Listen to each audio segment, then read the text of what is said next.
developmental biology course. In today's class, we are going to discuss root branching, particularly lateral root development in plants.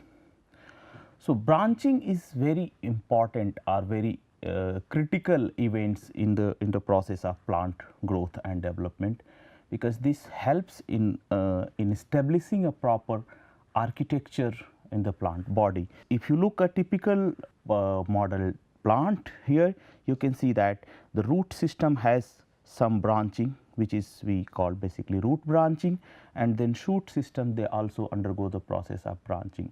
In today's lecture, we will focus on root branching, and this is very important. Root branching basically increase the surface area of entire root system. It establishes a proper root architecture, and which is very important for plant to be efficient in absorption and anchorage function of a plant. So, if you recall previous lectures, so what we have discussed the meristem maintenance, which happens at the tip of the meristem. Then if you come slightly higher side during the stage of cell elongation and maturation, these are the stages or these are the places where tissue patterning occurs, where different tissues, different cell types, different identities are taken place. But if you come in the maturation zone or in the differentiation zone, the branching, basically visible branching starts. So, we will cover this root branching in this lecture. So, root system architecture, as I said, is very important in the plant species, and there is a huge variation in the root system architecture in different plants. But if you divide the total kind of root types based on the architecture, there are two major root types. One is the tap root system, another is fibrous root system. In tap root system, you have one dominantly primary roots, which you can see here. This is typical Arabidopsis root system, this is carrot. But fibrous root system is present in the monocots, whereas tap root systems are present in dicot plants. In fibrous root system, there are primary roots, but later on there are some additional roots which starts coming in these systems, which are normally called adventitious root or crown roots, depending on the species. So, this is a typical example of maize and rice. In rice, you can see here these are the crown roots, this is the primary roots, and then lot of lateral roots which are coming from both primary roots as well as the adventitious root. This is the case of maize. So, the important thing here is that how the developmental pattern or how this root system architecture is established in plant is very critical, very important. So, we will take here example of lateral root development, and mostly in model dicot plant Arabidopsis thaliana. So, if you look, this is Arabidopsis thaliana seedling. You can see here this is the primary root. Primary root is growing, and then if you look in the base, in the lower zones, you do not see any visible roots, because these are the regions where your meristem. So, meristem is somewhere here, there you have elongation zone, and but here if you come higher side, you can start seeing that lot of emerged lateral roots has come. So, these are the lateral roots which is coming in the maturation zone. But as I said, the process or the program, the developmental program which is required for formation of this lateral root has started somewhere here. So, this is very important for us to understand. And if you look in Arabidopsis, the process of lateral root development is well established, and it is known that the cell. So, basically what is happening here, if you look, this all branching, this happens post embryonically.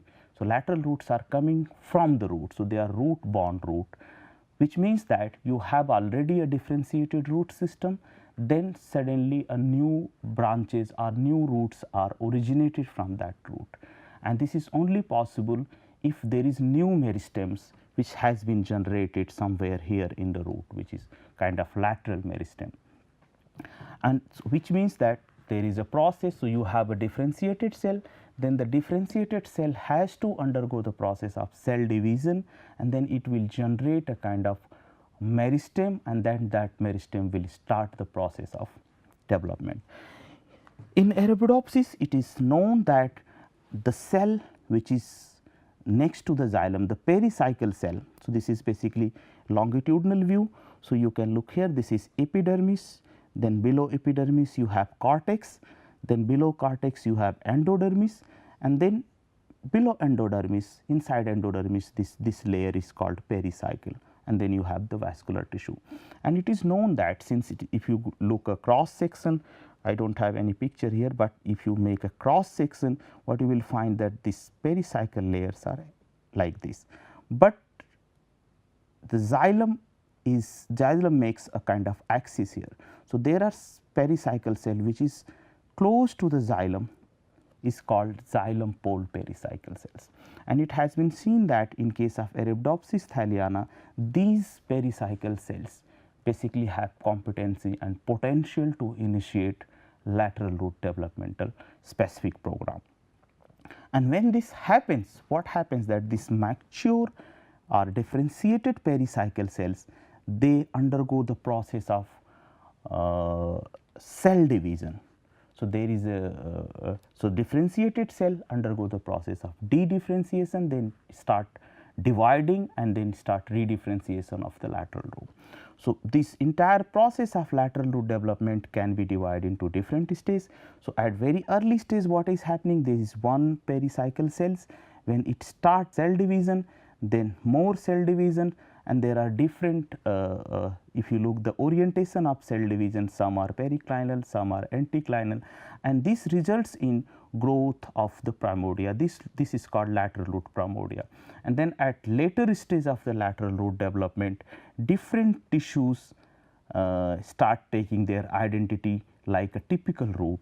And here again, if you recall, if you remember the QC and root meristem organization. So, here is new root meristem which is established here, which has QC, then you have epidermis, you have cortex, this all the same layer of the root system. And once this primordia start growing, then it will rupture and it will start coming, it will come out. So, this is called root emergence. So, the entire process of lateral root development can be divided into different stages. The first stage is the root meristem, lateral root specification, primordia specification, then the primordia differentiation where all this tissue patterning is happening, and then finally lateral root primordia emergence. And one important thing which has been found that this process of lateral root initiation, starting from the specification till the emergence, plant hormone auxin has been found to play a very important role in this entire process. And if you recall some of the previous class, we have seen that basically auxin functions as a morphogen. It functions in the gradient dependent manner or the concentration dependent manner.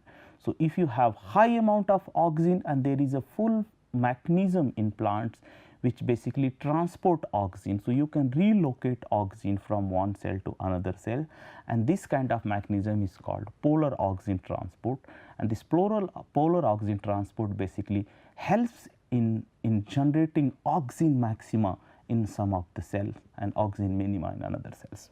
So, this is what happens. So, if there was a correlation, if you look the auxin activity, you can see that these cells they start auxin maxima. So, these all cells, if you look even in these cells, this cell is undergoing the process of asymmetric cell division, and the smaller cell which is towards the center, they are having more auxin than the cells which are outer side. And then eventually in the development, the auxin maxima started getting accumulated only in this region, very tip of the developing roots. So, we will see this mechanism in details. So, this is just to show that lateral root primordia establishment initiate from xylem pole pericycle cell. So, this is J0121 is a marker which very specifically express in mature or differentiated pericycle cells, xylem pole pericycle cells. So, if you look here, this is driving GFP. So, if you look very carefully, this is the xylem cells. You can identify xylem cells based on its structure, because xylem has lot of modifications, lot of lignin and secondary cell wall modifications. So, based on that you can clearly identify this is basically xylem, and the cell which is just next to the xylem is pericycle cell, xylem pole pericycle cell, and this xylem pole pericycle cells is very specifically expressing this gene. And what happens once this xylem pole pericycles, they start the process of lateral root initiation. So, if you look here in this xylem pole pericycle cell has started dividing at a particular time point, and once it has started dividing, it is basically losing this identity of pericycle cells, and it has acquired stem cell identity, and that stem cells eventually going to give rise to the primordia at early stage, and this is emerging primordia, emerging lateral root primordia. This is cross section. So, basically this is driving Gus expression under J0121 promoter, all of this. And if you look here, if you make a cross section, you can very clearly see this is the xylem axis, this is phloem pole, and these two cells which are next to the xylem axis or which are in context with the xylem axis, they are xylem pole pericycle cells. They are very specifically expressing these markers. Another way to test whether that xylem pole pericycle cells are directly involved in the lateral root development, this experiment was performed. This DTA is basically, it produces a kind of toxin. So, if you produce these toxins in a cell, the cell will be killed, and then you see what is the effect. So, here what is happening, that these toxins are being produced very specifically in these cells, which is xylem pole pericycle cells. And if you do that, what you can see that in these plants, when you kill the xylem pole pericycle cells, you do not see lateral root development here. So, this also suggests that xylem pole pericycle cell is the cell which gives rise to the lateral root developmental program. Okay, so as I said that auxin is very important hormone, plant hormone, which undergo the process of which regulates almost every aspects of plant development. So, maybe here we will just have a quick look of auxin signaling, how it happens.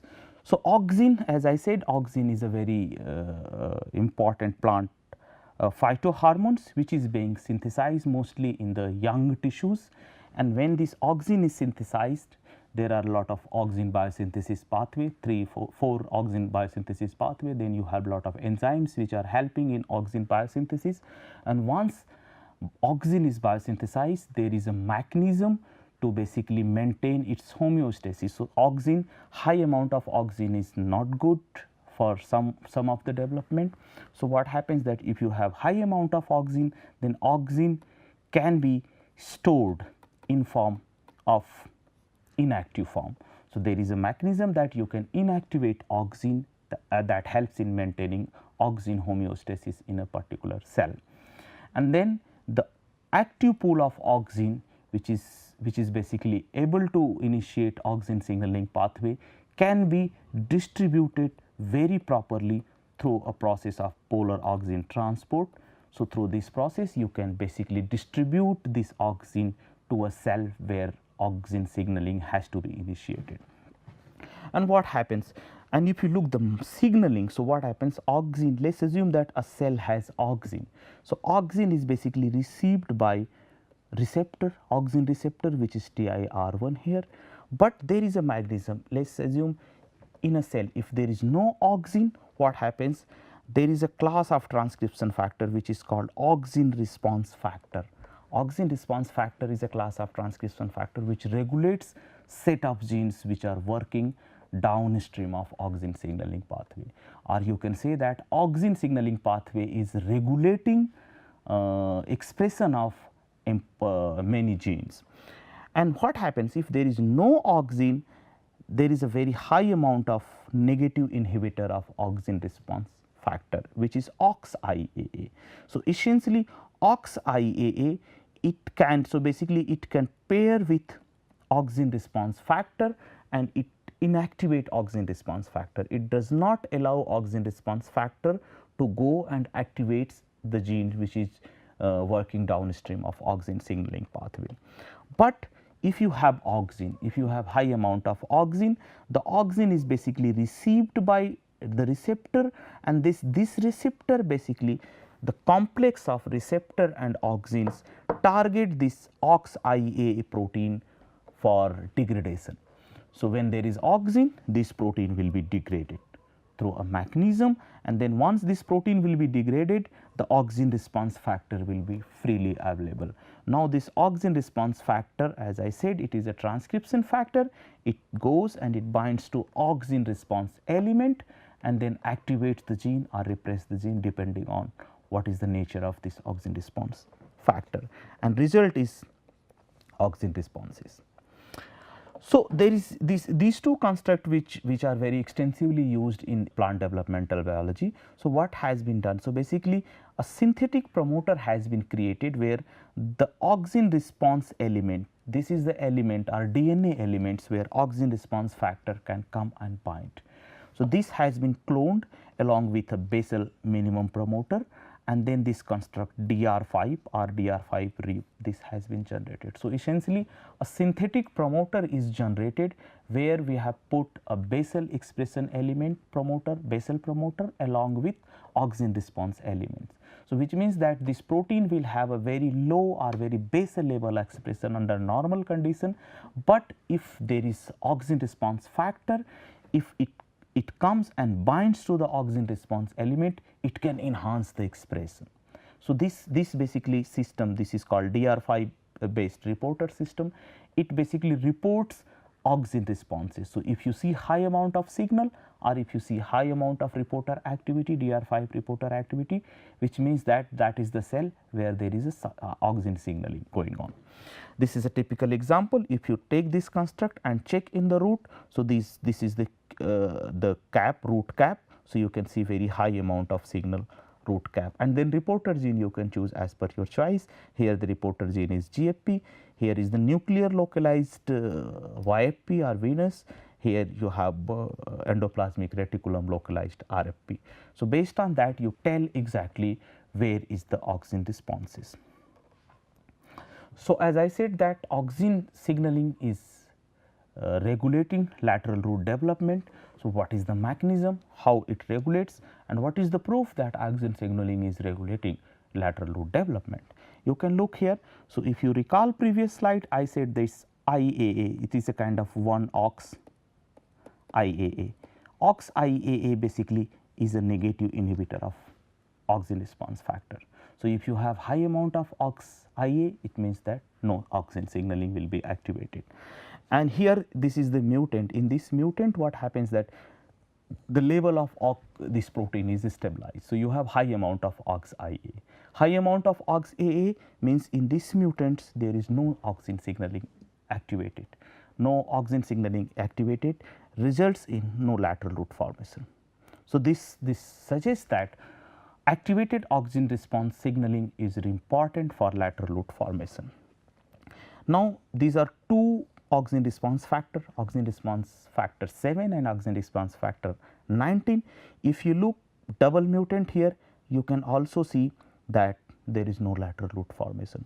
So, even auxin is there, auxin signaling is started. So, again I will come here. So, auxin is there, this protein is degraded, but this auxin response factor is mutated. So, if you do not have auxin response factor, you cannot generate auxin response, and when there is no auxin response, you cannot initiate lateral root developmental program. This you can see here as well. And then it was also identified that these auxin response factors are regulating some other class of transcription factor. These are LOB domain or LBD domain containing transcription factor. As you can see here that if you take this auxin response factor 7 and 19 mutant and put LBD 16, you can already rescue the phenotype. So, there is lateral root formation. So, which suggests that auxin is basically negatively regulating a negative regulator of auxin response factor. So, OXIAA is basically negative regulator of auxin response factor. So, when there is auxin signaling is degrading this factor, which means that it is activating expression of auxin response factor 7 and 19, and then 7 and 19 is going and activating LBD 16, 18, 29 and 16. And this signaling pathway, once these genes are activated, you can start lateral root initiation program. In this mutant background or in this experiment, you can clearly see that though these genes are not here, they are basically mutant, but you are providing downstream genes. So, you are putting LBD16. So, if you activate this signaling from here onwards, you can already see the lateral root specific developmental program, which means that they are working in the same pathway and they are regulating the process of lateral root initiation. Another important role what auxin plays here, it regulates the positioning of lateral root.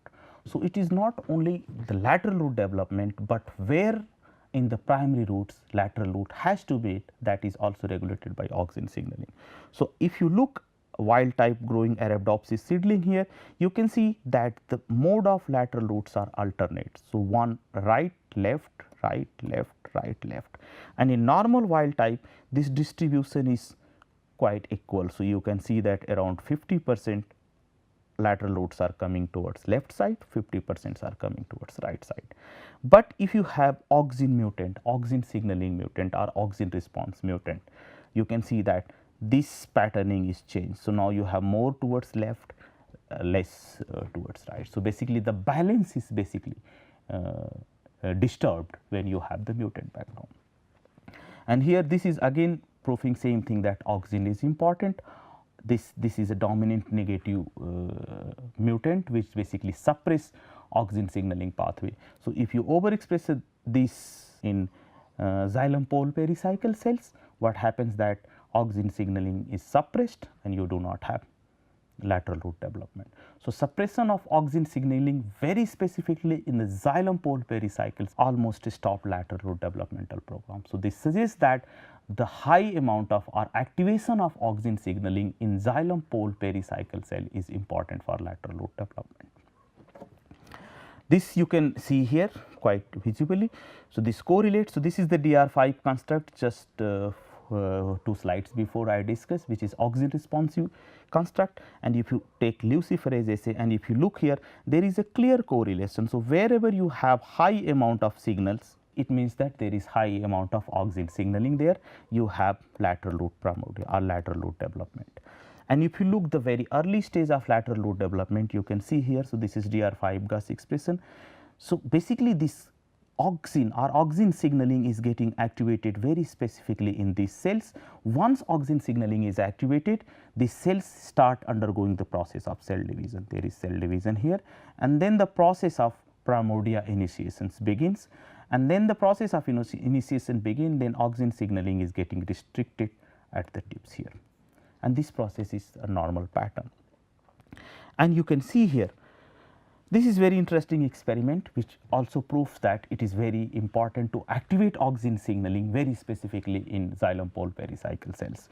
So, basically here what you do, you use Cre-Lox based random integration of a protein or a gene which is responsible for auxin biosynthesis, and then you look for a line where this has been integrated in the xylem pole pericycle. This you can do because it has been combined with Gus. So, if you look this plant, so you can see that these cells which is showing basically Gus activity, it is xylem pole pericycle cell because it is next to the xylem, and it has this IM expressing IM. This enzyme is basically responsible for converting tryptophan into auxin. So, what happens if you do not provide tryptophan, even though the enzyme is present, but auxin is not synthesized, then you see that there is an enzyme expressing here, but you cannot initiate lateral root specific developmental program. But when you add tryptophan, what is happening that these cells where this enzyme was present, it has got the substrate, now it has produced auxin, and once auxin is produced in these cells, you can see that cell division starts, and number of even primordia per seedling is increased significantly in presence of tryptophan as compared to in absence of tryptophan. Another interesting and important thing, this is some of this we have already discussed, that actually auxin starts working at a very first step of the lateral root differentiation, even at the stage of lateral root founder cell specification, and this happens through the process of asymmetric cell division. And this is the LBD16, same LBD16. So, if you look the process and this is nuclear localized signal, you can clearly see that these are the cells which are having high amount of auxin. DR5 is basically telling the auxin activity, and the same cells they are expressing LBD16. So, there is overlap. So, wherever the auxin signaling is high, LBD16s are expressed here. And if you look in the ARF7 and 9 mutant background, you see LBD expression is disappeared. So, all this experiment basically suggests that auxin is at very early stage. In the first cell, auxin is repressing this pathway and specifically activating this, which is basically starting the symmetry breaking. The symmetry breaking is very important for lateral root initiation. So, if you have, this is the specification of founder cells. So, what happens, this is your pericycle cells. Then in pericycle cells, once there is auxin maxima, basically what happens, you will see in the later slide that once there is high amount of auxin, the nucleus start migrating towards the common pore. So, there is a process of nuclear migration. Now, you can see that these nucleus are coming very close to the common cell wall, and when they reach to the common cell wall, these cells basically asymmetrically divide like this, and then you have two small cells in the center and then two cells which are outside. And if you look the auxin responses is very high here, and it is slightly reduced in the lower cells. Okay.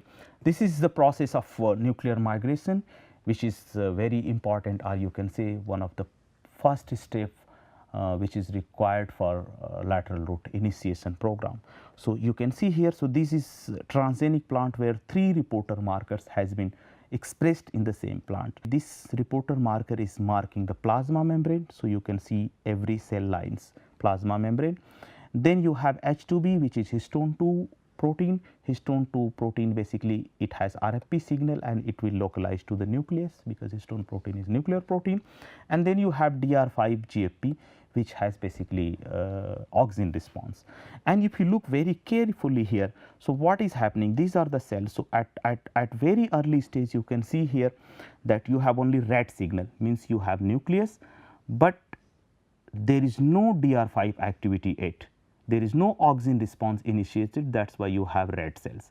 But slightly later stage, this is time lapse video, what happens at slightly later stage, the color of this red started turning to the pink, which means that in the same cells where in the nucleus of the cells auxin responses are getting activated. When there is auxin responses, then you will have GFP signal, and when GFP and RFP will start merging, the color will start changing from red to the yellow side. And then you can see slightly more later stage, this becomes more yellow. And this is the site when you can also see that nucleus has also started migrating. So, here nucleus was very far from this cell wall, but once auxin responses has started in these cells, nucleus has started coming very close to this common cell wall. And then once it is very close, you can see that there is a cell division here, a nuclear division and cell division, and result is that you can see 4 cell stays and common cell wall, and just after that there is a cytokinesis and every cell has their own nucleus. So, this is the cell division. So, if you look here, this tells that there are few things which is happening very critically, and this process is regulated by auxin. The first thing is happening that there is high amount of auxin amount is going up. Once auxin amount is reaching to the auxin maxima, nucleus start migrating, nucleus is coming close to the cell wall or then the cells are dividing. This is the very first step of lateral root primordia initiation, and this process is not happening when you have auxin mutant, auxin signaling mutant. So, if you look auxin ARF7 and 19, you can see that there is no clear nuclear migration. Even if there is nuclear migration, it is not getting it is cell division is not occurring. So, this also proves that auxin is important for it. And then another gene which is called GATA23. GATA23 is another class of transcription factor, and it was observed that it is showing very overlapping expression pattern with the auxin. So, you can see before asymmetric cell division, it is expressed in the xylem pole pericycle cells, then during stage 1, stage 2, stage 3, but at very later stage the expression level is going down. Cross section also proves the same thing. And if you look GATA23 promoter driving GATA protein fused with GFP, you can see the gene is GATA23 is expressed even before nuclear migration, and it continues during the nuclear migration. So, this could be one of the early regulator of nuclear migration or the process of LR founder cell specification. This is also clearly visible here. Before asymmetric cell division, you can see here the signal, then there is a nuclear migration, and then at later stage there is cell division, and all the cells are making the primordia.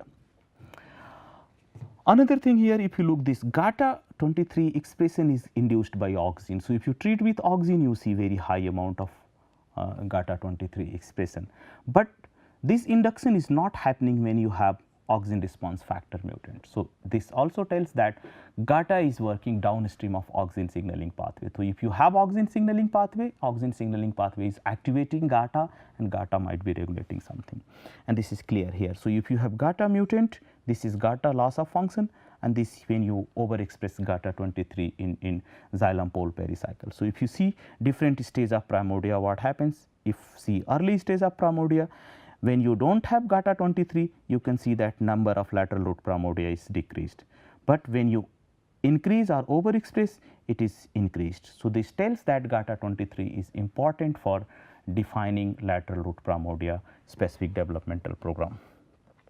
This is just example or the picture which is showing that where it is present exactly. And if you look, this is emerged primordia, and these are the non-emerged primordia. You can see clearly that in GATA23 mutant, the emerged primordia numbers are significantly reduced, and when you overexpress, it is getting increased. Same is true for the non-emerged primordia. So, there are a lot of primordia which are being generated inside, but they are not emerged. If you count them, or if you go through this and try to count, you find that non-emerged primordia number is also decreased when GATA23 is mutated, and when GATA23 is induced, you can see that number of primordia is significantly induced.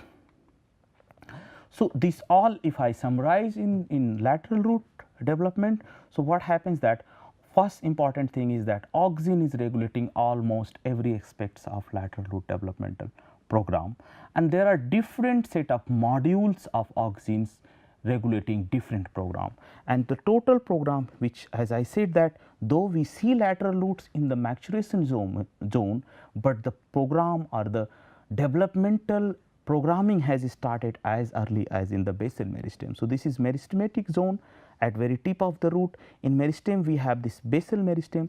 So, the priming of lateral root program initiates in the basal meristem, and here auxin basically is working through this module auxin OXIA28 AR of 5, 6, 7, 8 and 19, and this auxin specific module is responsible for priming the developmental program for lateral root.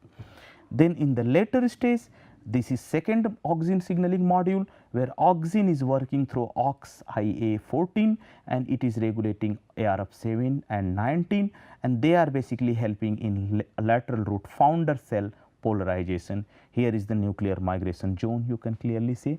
And then if you come slightly later stage, there are two modules which are working in parallel, and they are regulating lateral root initiation and patterning development. And in the maturation zone, there is yet another modules of auxin are kind of similar modules. You can see this is module 2, 2 dash, and these modules they are parallelly working in regulating lateral root emergence, or the zone where you can start seeing lateral root coming out. So, here we stop lateral root development. In next class we will take shoot development. Thank you very much.